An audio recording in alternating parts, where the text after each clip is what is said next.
warahmatullahi wabarakatuh. Selamat pagi semuanya. Apa kabar? Pastinya doakan semoga kalian selalu sehat di rumah dan tetap semangat belajarnya walaupun kita masih dalam kondisi pembelajaran jarak jauh, belajar dari rumah, home learning atau apapun istilahnya yang mengharuskan kalian harus belajar di rumah. Mudah-mudahan kalian bisa tetap semangat terus belajarnya. Kemudian kita doakan saja mudah-mudahan corona ini segera pergi dari Indonesia supaya kita bisa belajar kembali seperti biasa di sekolah, ya kan? Pagi hari ini kita akan melanjutkan pembelajaran kita di bab 1, masih di bab 1, dan hari ini kita akan mempelajari tentang potensi sumber daya alam dan kemaritiman Indonesia. Seperti yang kita pelajari sebelumnya bahwa letak geografis dan juga letak astronomis Indonesia sangat menguntungkan bagi negeri ini untuk menjadi negeri yang sangat kaya akan sumber daya alamnya, baik itu yang berada di darat maupun yang berada di lautan, atau istilahnya kita sebut dengan kemaritiman. Nah, hari ini kita akan mempelajari mengenai sumber daya tersebut. Ini akan kita pelajari hari ini, yaitu mengenai potensi sumber daya alam. Yang pertama hutan, yang kedua barang tambang, dan ada 5 jenis barang tambang yang akan kita pelajari. Pertama minyak bumi dan gas, yang kedua batu bara, yang ketiga bauksit, yang keempat pasir, dan yang kelima emas. Sementara untuk potensi kemaritiman atau kelautan, itu akan dipelajari mengenai perikanan, hutan mangrove, dan terumbu karang. Berbicara mengenai potensi sumber daya alam merupakan segala sesuatu yang terdapat dari alam dan dapat digunakan untuk memenuhi kebutuhan hidup manusia. Nah, Indonesia sangat kaya akan sumber daya alamnya. Salah satunya adalah potensi sumber daya hutan. Bisa dilihat bahwa gambar di belakang ini merupakan salah satu gambar yang terdapat di hutan hujan tropis, dan Indonesia sangat kaya akan hutan hujan tropis. Lalu bagaimana dengan potensi sumber hutan Indonesia itu sendiri? Hutan Indonesia memiliki potensi yang sangat besar, yaitu 99,6 juta hektar atau 52,3% dari seluruh luas wilayah Indonesia menurut Kemenhub tahun 2011. Jadi kalau kita presentasikan luas wilayah Indonesia, maka setengah dari wilayah Indonesia itu merupakan hutan. Yang hutan tersebut tersebar di pulau-pulau besar Indonesia seperti Pulau Papua, Kalimantan, Sulawesi, Sumatera, dan juga Jawa. Tapi karena Jawa ini merupakan wilayah yang sangat padat atau pulau terpadat di Indonesia, maka hutan-hutannya pun mengalami peralihan fungsi, yaitu menjadi perkebunan dan juga pemukiman. Selain hutannya yang luas, Indonesia juga memiliki kekayaan flora dan fauna atau keanekaragaman hayati yang sangat tinggi. Bahkan banyak diantaranya merupakan spesies endemik, yaitu spesies-spesies yang hanya bisa tinggal dan hidup di Indonesia. Contohnya, di Indonesia kita memiliki komodo yang hidup di Pulau Komodo. Kemudian ada babi rusa, kemudian ada anoa, kemudian untuk tanamannya kita memiliki Rafflesia arnoldi, bunga bangkai, dan sebagainya, yang nanti akan kita pelajari lebih spesifik di materi mengenai keanekaragaman hayati. Berikut ini merupakan fungsi dari hutan. Yang pertama, hutan dapat berfungsi sebagai menyimpan air hujan dan kemudian mengalirkannya ke sungai dan danau. Jadi air hujan tersebut tersimpan ke dalam tanah sebagai air tanah, kemudian juga teralirkan ke sungai-sungai maupun danau-danau melalui aliran mata air. Yang kedua, sebagai tempat hidup bagi flora dan fauna. Jadi hutan ini kan banyak sekali terdapat spesies makhluk hidup dan mereka sangat bergantung dalam hutan tersebut sebagai tempat tinggal maupun tempat mereka mendapatkan makanan. Yang ketiga, mencegah terjadinya erosi atau pengikisan. Ini ada hubungannya dengan poin yang pertama, bahwa ketika air hujan turun, air hujan tersebut masuk ke dalam tanah melalui proses infiltrasi. Kenapa? Karena ketika air hujan tidak masuk ke dalam tanah, otomatis air hujan tersebut akan membawa partikel-partikel tanah yang ada di atasnya yang bisa menimbulkan terjadinya erosi atau pengikisan. Jadi karena adanya hutan atau akar dari pohon-pohon tumbuhan, maka si air hujan tersebut dapat terserap ke dalam tanah. Yang keempat, menghasilkan oksigen dan menyerap karbon dioksida. Ini kaitannya dengan fotosintesis yang sudah kalian pelajari sebelumnya.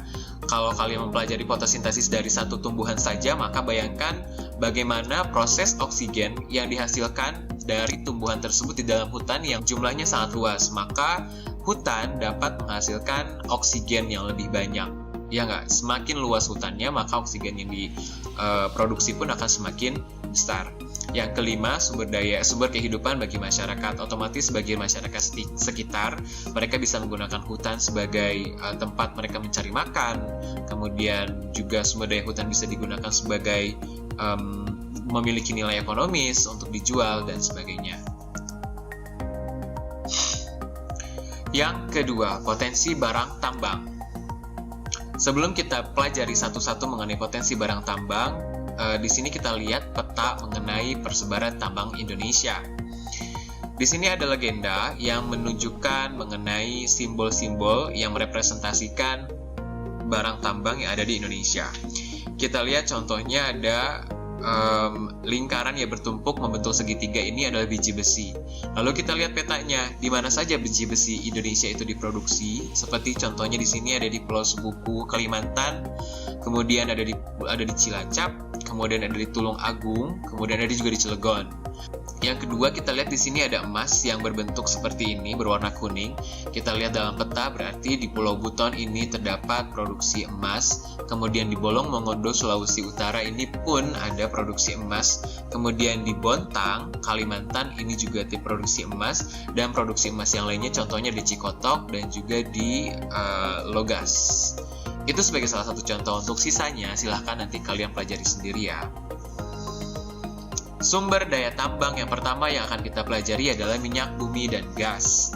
Minyak bumi dan gas merupakan sumber energi utama yang saat ini banyak digunakan untuk keperluan industri, transportasi, dan rumah tangga.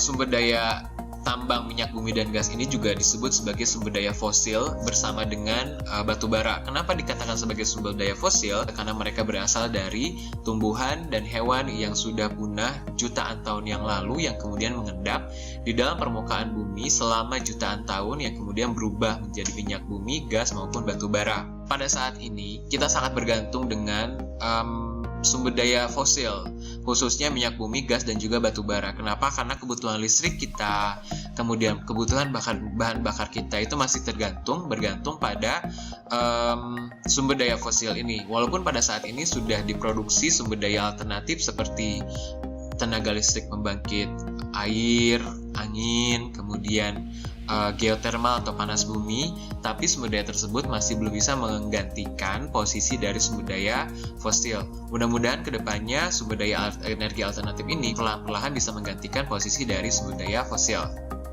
Berikut ini merupakan wilayah-wilayah penghasil minyak bumi di Indonesia.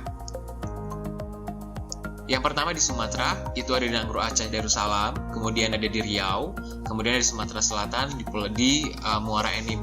Di Pulau Jawa, minyak bumi Indonesia diproduksi di Jati Barang Majalengka, Jawa Barat, Wonokromo, Delta, Jawa Timur, Cepu, dan Cilacap di Jawa Tengah.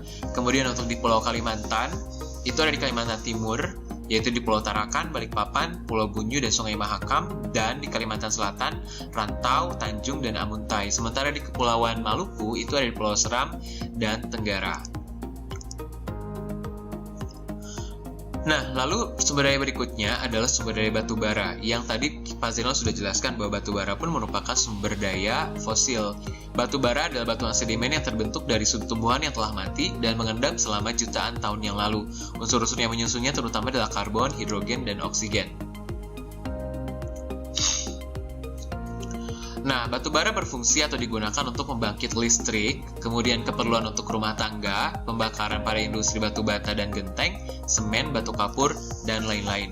Nah, sementara untuk cadangannya, batu bara Indonesia itu memiliki 0,5% dari cadangan batu bara dunia, tapi merupakan terbesar ke-6 dalam produksi yang mencapai 246 juta ton. Jadi Indonesia sangat produktif sekali dalam menghasilkan batu bara ini. Yang berikutnya, batu bara diproduksi di wilayah Kalimantan Timur, yaitu di lembah Sungai Birau dan Samarinda. Kemudian di Sumatera Barat itu ada di Ombilin dan Sawah Lunto. Lalu di Sumatera Selatan itu ada di Bukit Asam dan Tanjung Enim. Sumber daya tambang berikutnya adalah bauksit. Bauksit merupakan sumber biji utama untuk menghasilkan aluminium. Jadi aluminium dihasilkan dari bauksit, atau bahan baku untuk pembuatan aluminium ini adalah bauksit. Bauksit bermanfaat untuk industri keramik, logam, kimia, dan metalurgi. Bauksit ditambang di daerah Kepulauan Riau, Pulau Bintan, dan Kalimantan Barat di Singkawang. Sumber daya tambang berikutnya adalah pasir besi. Pasir besi digunakan untuk industri logam besi dan semen.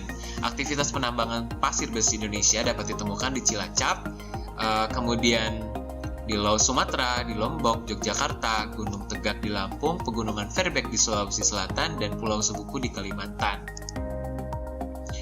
Kemudian sumber daya tambang berikutnya adalah emas. Emas umumnya dimanfaatkan untuk perhiasan karena memiliki nilai ekonomis yang sangat tinggi. Berdasarkan data Tekmira ESDM, produksi emas Indonesia pada tahun 2003 mencapai 141.019 ton. Lalu untuk daerah-daerah penghasil tambang emas di Indonesia itu dapat dijumpai di Papua, Freeport Timika, kemudian di Kalimantan Barat daerah Sambas, Nangro Aceh Darussalam di Melabo, Sulawesi Utara di Bolang Mangundo Minahasa, lalu di Riau ada di Logos, dan Bengkulu di Rejang Lebong. Berikutnya yang kedua yaitu mengenai potensi kemaritiman Indonesia. Seperti yang kita ketahui bahwa Indonesia adalah negara kepulauan yang terpisahkan oleh lautan yang sangat luas. Oleh karena itu Indonesia disebut sebagai negara maritim. Nah, Laut Indonesia itu mencakup 2/3 dari seluruh luas wilayah Indonesia, yaitu 5,8 juta kilometer persegi. Di dalam laut tersebut tersimpan kekayaan alam yang luar biasa besarnya, yang sumber dayanya itu tidak hanya berupa ikan, tetapi juga bahkan barang tambang terdapat di bawah permukaan laut. Pertama, sumber daya kemaritiman yang akan kita pelajari adalah mengenai perikanan. Laut Indonesia memiliki angka yang potensi besar, yaitu 6,4 juta ton per tahun. Potensi lestari adalah potensi penangkapan ikan yang masih memungkinkan bagi ikan untuk melakukan regenerasi hingga jumlah ikan yang ditangkap tidak mengurangi populasi ikan itu sendiri. Berdasarkan aturan internasional, jumlah tangkapan yang diperbolehkan adalah 80% dari potensi lestari tersebut, atau sekitar 5,12 juta ton per tahun. Jadi, dengan adanya potensi lestari ini, memungkinkan penangkapan ikan itu tidak akan mengurangi populasi dari ikan tersebut. Potensi perikanan Indonesia. Indonesia bagian barat rata-rata kedalaman lautnya itu 75 meter. Kemudian jenis ikan pelagis kecil seperti ikan teri, ikan japu, ikan tembang, dan lain-lain. Sementara di Indonesia bagian barat, rata-rata kedalaman lautnya itu sampai 4.000 meter di bawah permukaan laut. Dan karena kedalaman tersebut, maka jenis ikan yang biasanya ditangkap di daerah tersebut yaitu pelagis besar seperti ikan cakalang dan ikan tuna.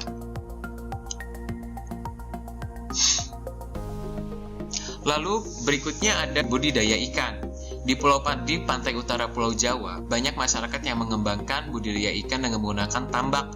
Jenis ikan yang dikembangkan di sana antara lain adalah ikan bandeng dan juga udang. Selain adanya budidaya ikan yang biasa dilakukan oleh nelayan Indonesia, juga ada kasus illegal fishing, yaitu praktik pencurian ikan.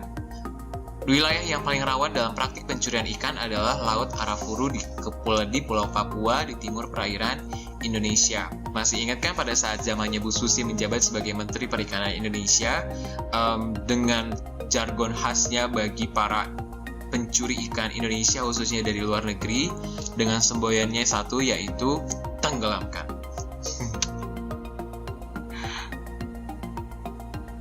Yang kedua adalah potensi hutan mangrove di Indonesia. Hutan mangrove atau hutan bakau adalah tipe hutan yang berada di daerah pasang surut air laut. Hutan mangrove Indonesia mencapai sekitar 3 juta hektar, dan itu sangat luas, yang tersebar di sepanjang 95.000 km pesisir Indonesia. Saat air pasang, hutan mangrove digenangi oleh air laut, sedangkan pada saat air surut, hutan mangrove bebas dari genangan air laut yang biasanya berlumpur. Sedangkan pada saat air surut, hutan mangrove bebas dari genangan air laut. Hutan mangrove tersebar di pesisir sebelah barat Pulau Sumatera, beberapa bagian di pantai utara Pulau Jawa, sepanjang pesisir Pulau Kalimantan, pesisir Pulau Sulawesi, dan sebelah selatan Papua, dan beberapa kepulauan kecil lainnya. Hutan mangrove memiliki dua fungsi. Yang pertama adalah fungsi ekologis. Secara ekologis, hutan mangrove merupakan habitat untuk makhluk hidup berlindung, mencari makan, dan berkembang biak. Yang kedua, melindungi pantai dari abrasi air laut.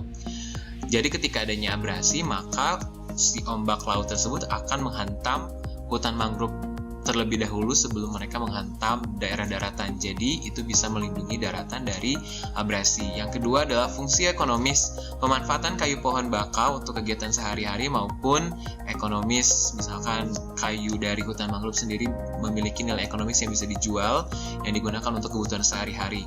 Kemudian yang kedua, budidaya fauna bernilai ekonomis seperti udang, bawal, dan lain-lain. Yang ketiga, terumbu karang. Bagaimana mengenai potensi terumbu karang Indonesia? Nah, sebelum kita membahas itu, sebuah pertanyaan muncul, mengapa terumbu karang banyak ditemukan di Indonesia? Jawabannya adalah karena terumbu karang akan dapat tumbuh baik di perairan dengan suhu 21-29 derajat Celcius.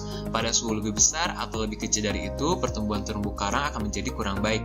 Nah, karena Indonesia merupakan negara yang tropis, maka perairannya pun merupakan perairan hangat, dan perairan tersebut merupakan perairan yang cocok untuk tumbuh dan berkembangnya terumbu karang.